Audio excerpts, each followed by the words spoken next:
పెళ్ళైనా పండగైనా వేడుక ఏదైనా పట్టుచీరల ప్రత్యేక వేదిక వారాహి సిల్క్స్. ఇరాన్పై ఇజ్రాయెల్ అమెరికా సంయుక్త దాడులకు నెల రోజులు పూర్తయింది. సరిగ్గా ఈ ఏడాదిలోని ఫిబ్రవరి 28న ఘర్షణ మొదలైంది.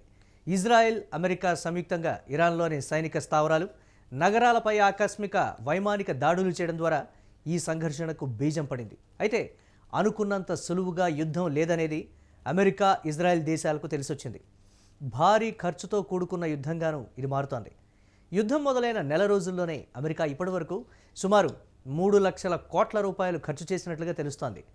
వారు ప్రారంభంలోనే రోజుకు సుమారు 16,600 కోట్ల వరకు అమెరికా ఖర్చు చేయగా ఇప్పుడు అది 8,300 కోట్లకు చేరినట్లు తెలుస్తోంది. ముఖ్యంగా ఆయుధాల కోసమే అమెరికా తొలి వారం రోజుల్లోనే క్షిపణులు, బాంబుల కోసం $11 బిలియన్ ఖర్చు చేసినట్లుగా తెలుస్తోంది.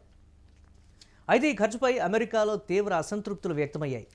పెంటగాన్ ఆయుధాల నిల్వను పెంచుకోవడానికి రక్షణ బడ్జెట్ కాకుండా అదనంగా మరో $200 బిలియన్ బడ్జెట్ను కోరుతున్నట్లు వార్తలు కూడా వస్తున్నాయి. ఫిబ్రవరి 28న యుద్ధం మొదలైన మొదటి 24 గంటల్లోనే అమెరికా, ఇజ్రాయెల్ దళాలు ఇరాన్లోని 1,500 లక్ష్యాలపై విరుచుకుపడ్డాయి. ఇరాన్ ప్రజలు తిరుగుబాటు చేస్తారని, పాలన మారుతుందని ట్రంప్ ఆశించారు. దాడుల్లో supreme leader Ayatollah Ali Khamenei, IRGC commander, రక్షణ మంత్రి మరణించారు. అయితే ఇరాన్ దేశం మినాబ్లోని ఒక ప్రాథమిక పాఠశాలపై జరిగిన క్షిపణి దాడిలో 175 మంది పాఠశాల విద్యార్థులను మరణించడం ప్రపంచవ్యాప్తంగా కలకలం రేపింది. ఇది అమెరికా చేసిన టార్గెటింగ్ ఎర్రర్ అని తేలడంతో అగ్రరాజ్యం ఆత్మరక్షణలో పడింది. ఇరాన్ ఈ దాడిని తీవ్రంగా తప్పుపడుతూ ధీటుగా బదులివ్వడం ప్రారంభించింది. దాడి జరిగిన మొదటి 100 గంటల్లోనే గల్ఫ్లోని అమెరికా స్థావరాలపై 500 క్షిపణులు, 2,000 షాహెద్ డ్రోన్లతో విరుచుకుపడింది. దీంతో 3 దేశాల మధ్య సాగిన ఈ యుద్ధం కాస్త 16 దేశాలకు పాకింది.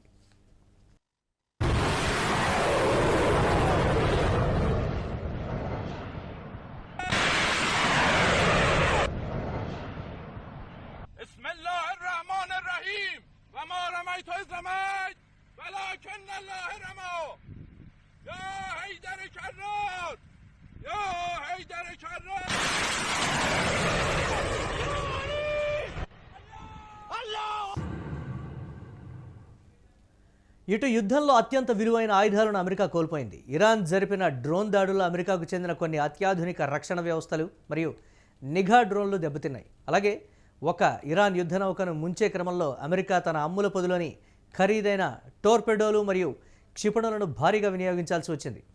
ఇటు విమాన వాహన నౌకలపైన దాడులతో కూడా అమెరికా నష్టపోయింది. USS అబ్రహం లింకన్ని డ్రోన్లతో దాడి జరగ్గా అత్యంత విలువైన శక్తివంతమైన F-35 ఫైటర్ జెట్ను కూడా కోల్పోయింది. మధ్యప్రాచ్యంలోని కనీసం 17 అమెరికన్ సైనిక స్థావరాలు దాడులకు గురయ్యాయి. దీనివల్ల సుమారు 800 మిలియన్ల నష్టం వాటిల్లింది. దాడుల్లో అమెరికాకు చెందిన అత్యాధునిక రక్షణ వ్యవస్థలు మరియు కొన్ని డ్రోన్లు, నిఘా డ్రోన్లు దెబ్బతిన్నట్లుగా కూడా తెలుస్తోంది. యుద్ధంలో ఇప్పటివరకు 15 మంది అమెరికన్ సైనికులు మరణించారు. వీరిలో ఎక్కువ మంది మార్చి 12న ఇరాక్లో జరిగిన విమాన ప్రమాదంలో మరియు కువైట్లోని పోర్ట్ షువైబాపై జరిగిన డ్రోన్ దాడిలో ప్రాణాలు కోల్పోయారు. సుమారు 300 మంది సైనికులు గాయపడ్డారు. అయితే యుద్ధం కారణంగా చమురు ధరలు పెరగడంతో అమెరికా షేర్ మార్కెట్లు భారీగా నష్టపోయాయి. ద్రవ్యోల్బణం రేటు 2.6% నుండి 4.2% పెరిగే అవకాశం ఉందని అంచనా. మొత్తం మీద యుద్ధం కారణంగా అమెరికా అనుకున్నది ఒకటి, దక్కింది మరొకటి అన్నట్లుగా మారింది ప్రస్తుత పరిస్థితి. కానీ ఇరాన్ ఎక్కడ తలొగ్గిన పరిస్థితి అయితే కనిపించడం లేదు. అమెరికా, ఇజ్రాయెల్ దాడులకు ధీటుగా ఇరాన్ స్పందించిన తీరు, కీలక నేతల్ని కోల్పోయిన తర్వాత కూడా ఇరాన్ చూపినటువంటి పోరాట పటిమని ఇక్కడ చర్చించుకుంటూ ఉన్నారు దీనికి సంబంధించి. అయితే UAEపై దాడుల్ని మాత్రం ఆపలేదు. ట్రంప్ మేము కొన్ని రోజుల పాటు యుద్ధానికి బ్రేక్ ఇస్తున్నాం, వారం అడిగితే మేము 10 రోజులు యుద్ధాన్ని ఆపుతున్నాం అని చెప్తున్నారు. కానీ అది ఓటమి కిందనే దాన్ని పరిగణిస్తున్నారు తప్ప ట్రంప్ కావాలని ప్రపంచ శాంతి కోసం యుద్ధాన్ని ఆపుతున్నట్లుగా అయితే ఎక్కడా కనిపించడం లేదు. అమెరికా విధానం ఒకటే. దీనికి సంబంధించి గల్ఫ్ దేశాల్లో ఉన్నటువంటి గల్ఫ్లో ఉన్నటువంటి అన్ని దేశాలకు సంబంధించి వాటి మధ్య చిచ్చు పెట్టాలని అనుకున్నాడు, అది విజయం సాధించాడు అనేటువంటి మాట. ట్రంప్ యుద్ధం ఆపినా కానీ ఇరాన్ UAE పైన దాడులు మాత్రం ఆపనటువంటి పరిస్థితి ఉంది. చూడాలి ఎటువైపు దారితీస్తుందో.